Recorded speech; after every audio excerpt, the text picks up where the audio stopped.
오늘 본문에 보면 특징적인 것 몇 가지 본맥에 나타나고 있습니다. 그 중에 한 가지는 예수님을 강제적으로 끌고 갔다는 것입니다.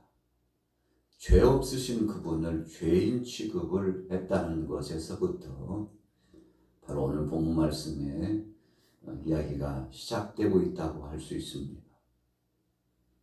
우리가 죄가 없음에도 불구하고 죄인 취급을 받으면 굉장히 억울함, 또 마음속에 그것이 깊어지면 화가 되고 분노까지 치밀어 오르게 되는 것이죠. 하나님은 본래 우리 사람을 지으시되 인격적으로 거룩한 성품, 하나님의 성품을 닮아 살도록 그렇게 지으셨습니다. 천지 만물을 창조하실 때 그 순차에서 사람을 지으실 때 성삼위 하나님께서 그렇게 말씀해 주셨죠.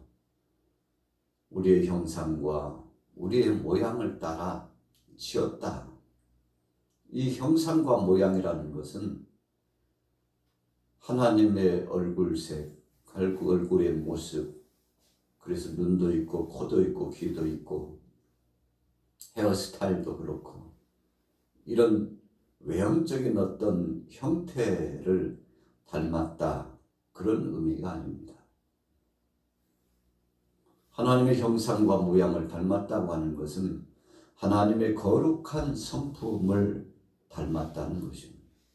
그래서 본래 사람은 하나님을 닮아 인격적으로 하나님과 함께 교제하면서 거룩한 반열 속에 거룩하신 하나님을 닮아 거룩한 삶을 살도록 그렇게 지음을 받고 그렇게 사는 것이 진정한 삶이요.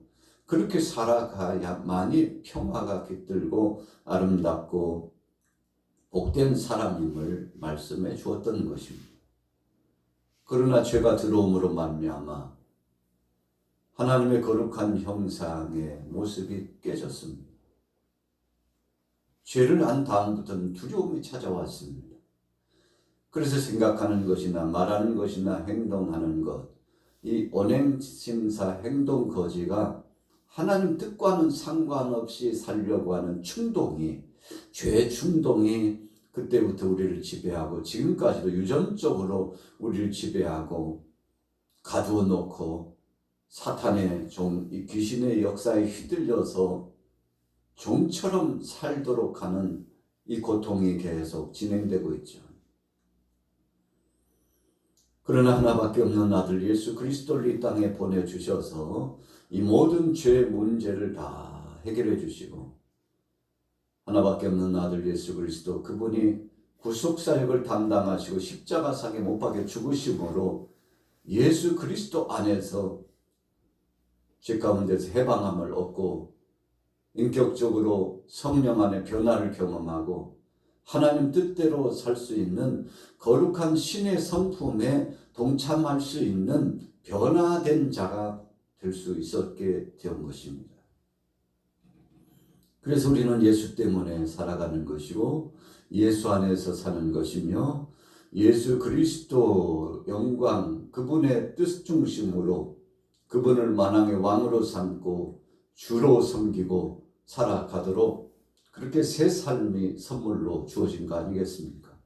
오늘 저와 여러분들은 예수 그리스도 안에서 새 사람이 되었습니다. 그래서 새로운 피조물이라고 했죠. 해 아래 새 것은 없지만 그러나 예수 그리스도 안에서만큼은 새롭게 될 수 있는 길을 열어주신 것이죠. 그래서 오늘날에도 만천하의 복음을 증거하는 것이고 예수밖에는 소망이 없다고 전하는 것입니다.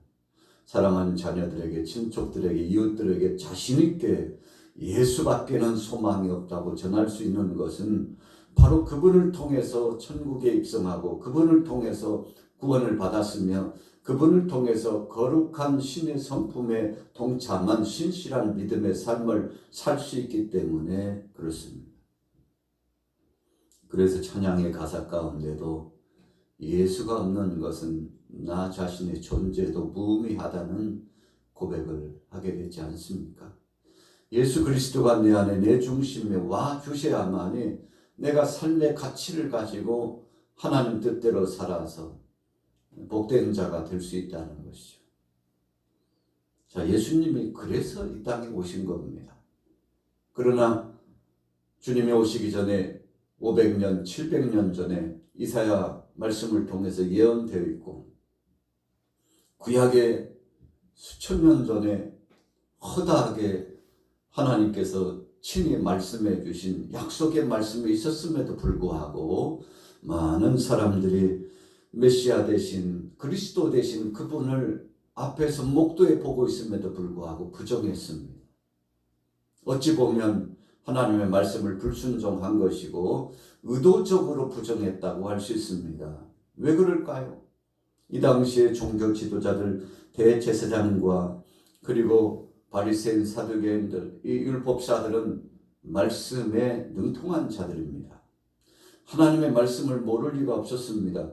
그러나 홍수같이 몰려 들어오고 기회가 주어졌던 하나님의 말씀을 그대로 인용하고 말씀에 의해서 재해석하고 하나님 뜻이 이루어졌다고 선포하고 그래서 오히려 앞에 선 선지자의 모습을 가지고 성경에 분명히 그리스도가 오신다고 했는데 바로 이 앞에 서 계신 이분을 보니까 이사야서에 말씀하고 또 구약의 시편에 말씀하고 율법서에 말씀하고 약속한 것처럼 분명히 그리스도시라고 이렇게 증언하고 또 그분에 대해서 소개하고 설명하고 해석해주고 많은 사람들을 권면하고 선도해 나가야 될 영적인 지도자들이 어떻게 있나요?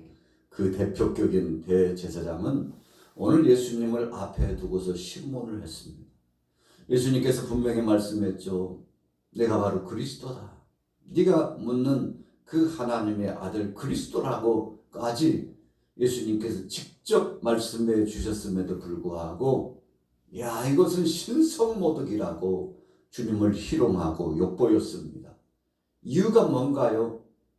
여러분 종교적으로 자신에게 불리하다고 생각했고 자신의 권위가 떨어진다고 생각했기 때문에 이 당시 로마의 압권자들과 헤롯의 일당 정치인들과 합세가 돼가지고 영적인 지도자인 그들이 타락해서 예수님을 오히려 능멸하고 무시하고 주님을 구주로 영접해 드리지 않고 핍박을 했던 것입니다. 자, 오늘 본문에도 분명히 말씀하잖아요. 56절, 55절부터 56절 같이 읽습니다. 시작. 대제사장들과 온 공회가 예수를 죽이려고 그를 칠 증거를 찾되 얻지 못하니 이는 예수를 쳐서 거짓 증언하는 자가 많으나 그 증언이 서로 일치하지 못함이라. 우리가 법정 판결에서 거짓 증언을 하면 아주 큰 중죄로 다스리죠. 어떤 사건을 판결하기 위해서 증인을 세웠는데 왼쪽에서 세우고 오른쪽에서 세우고 서로 대치되는 이 사건을 두고서 아주 첨예하게 대치가 되죠. 그래서 서로 변호사를 세우고 자신들에게 유리하도록 하기 위해서 자신들의 그 원하는 뜻이 관철되도록 하기 위해서 애를 쓰죠.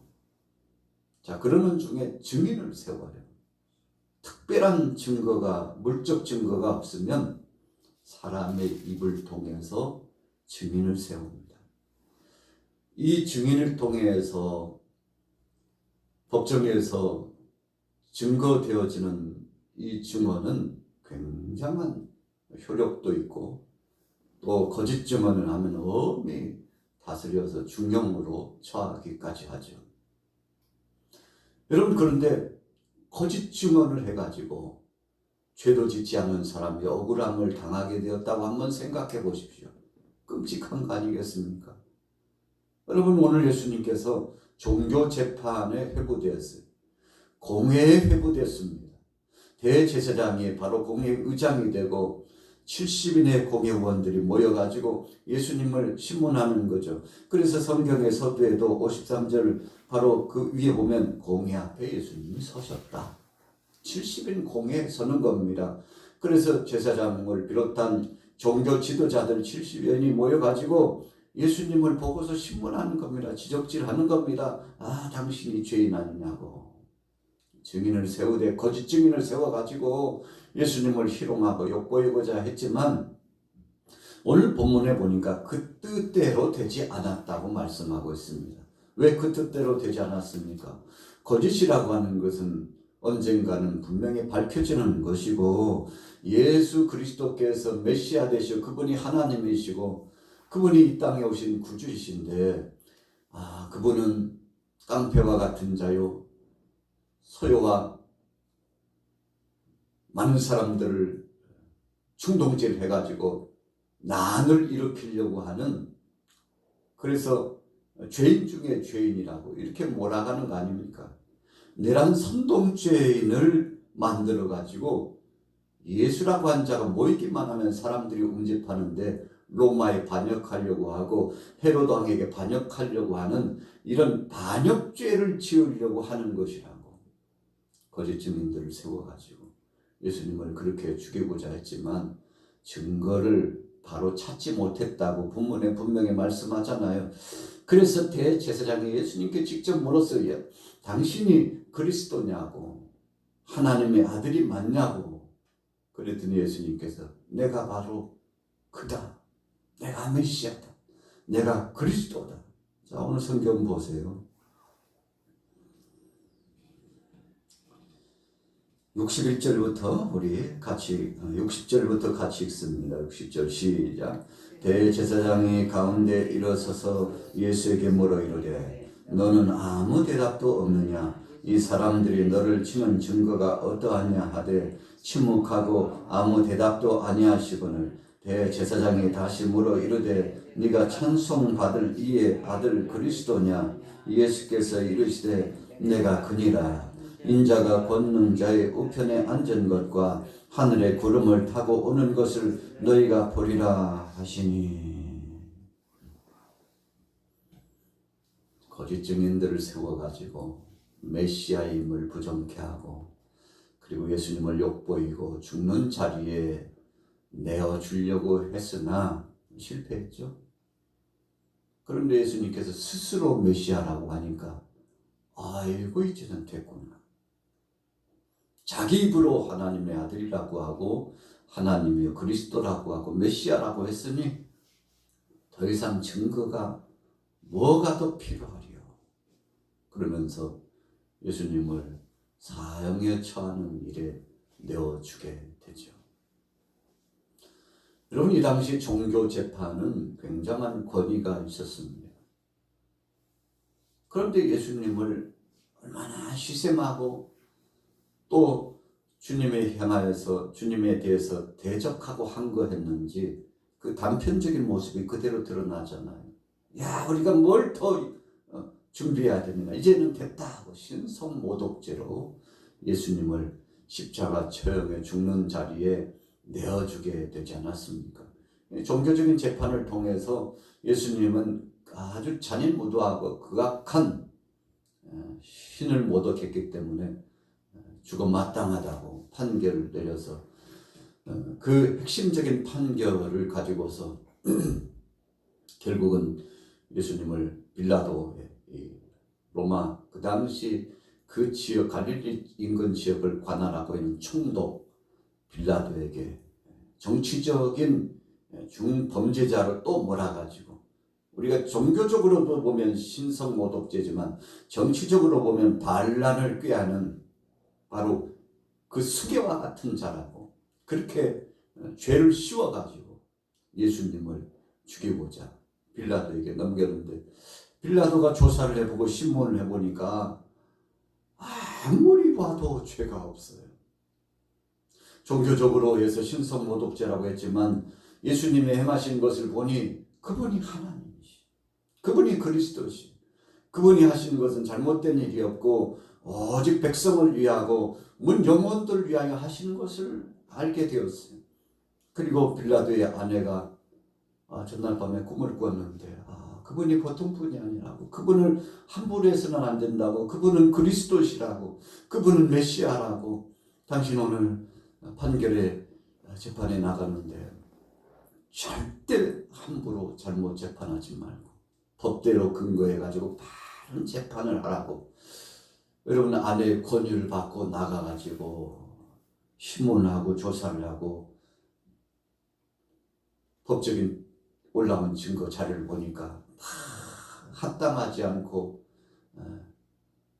죽을 죄도 없다고 생각을 하고는 그렇지 몰려든 그 군중들 때문에 이번 기회에 아예 예수라고 하는 이분을 풀어줘야 되겠구나, 그렇게 작심하고 나가서 그 무수한 사람들에게 말합니다. 여러분들이요, 이분이 누굽니까? 지금까지 당신들 위해서 헌신한 사람 아닙니까? 그리고 당신들이 그렇게 따르던 사람 아닙니까? 그런데 명절에는 아주 중죄인 취급을 받는 죄인이라도 한 사람은 놓아주는 전례가 있으니 됐습니다.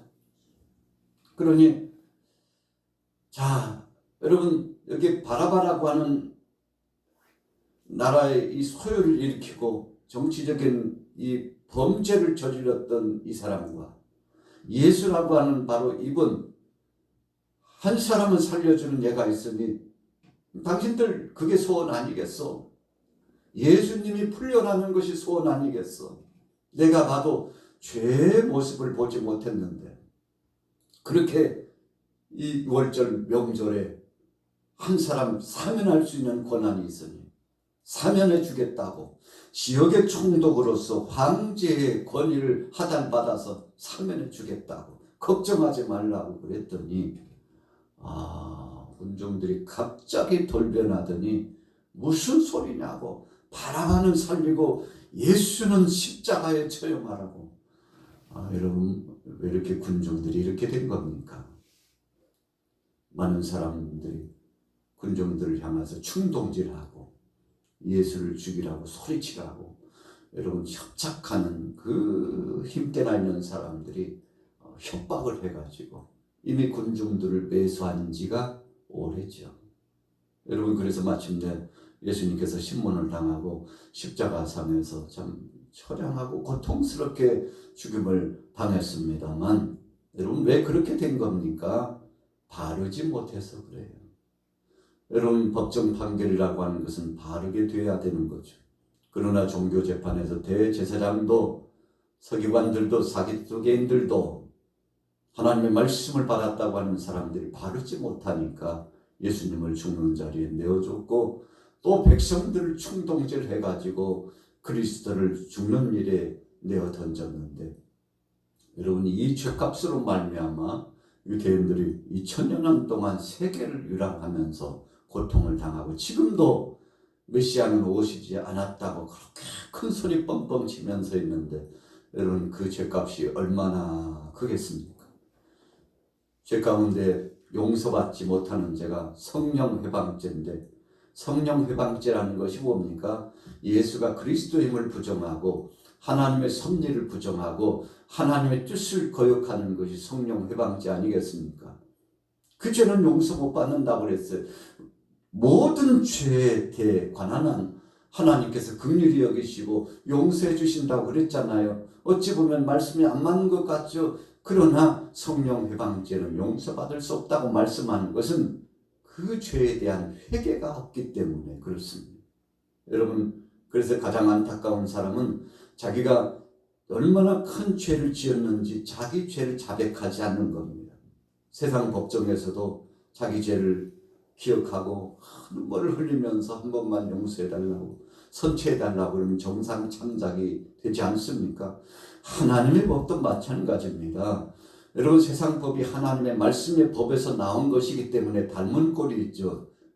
하나님께서는 우리가 우리 죄를 알고 철저하게 자백하면 그 회개를 보시고 긍휼히 여기시고 새를 출발할 수 있도록 역사해 주시는데, 오늘 본문에 보면 베드로가 예수님을 3번이나 부정했죠.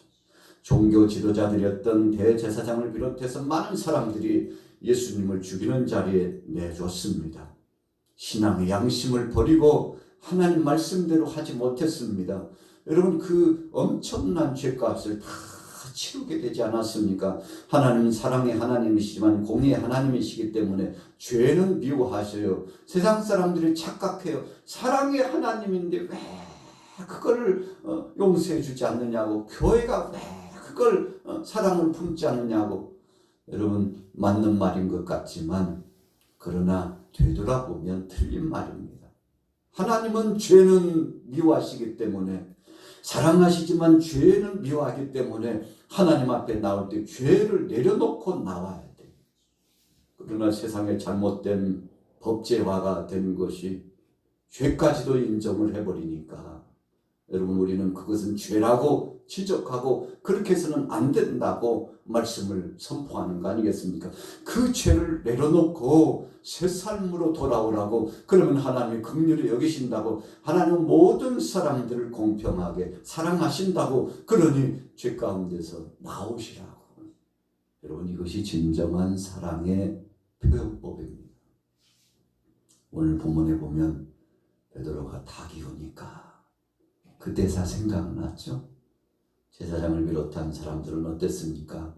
예수님이 십자가에 못 박여 죽으셨어도 누가 예수의 시체를 가져가가지고 잠시 기절했는데 다시 살아났다고 해라.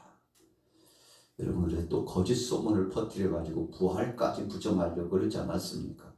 여러분, 거짓의 역사는 이 사탄, 이 마귀에게서부터 나왔기 때문에 하나를 속이면 또 속이고 또 속이고 또 속입니다.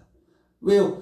또 감추려고 속이는 겁니다. 그래서 여러분, 거짓말장이 바로 사탄, 그 아비를 닮았기 때문에 그런 것이죠.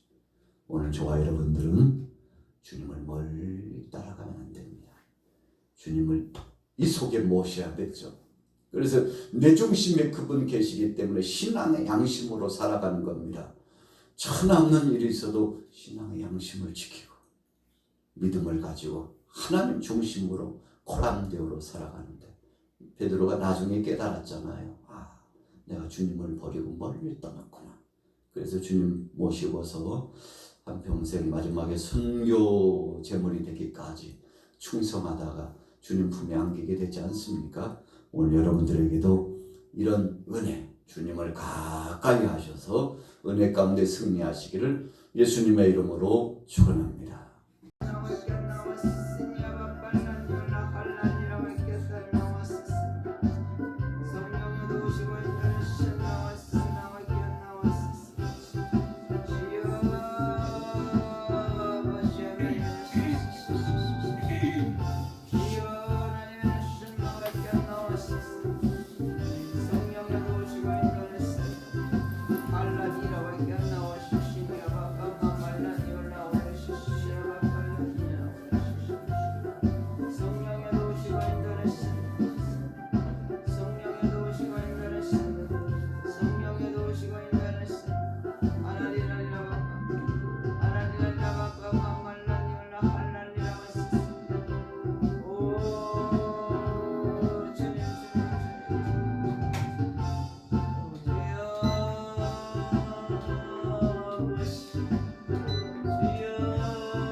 나와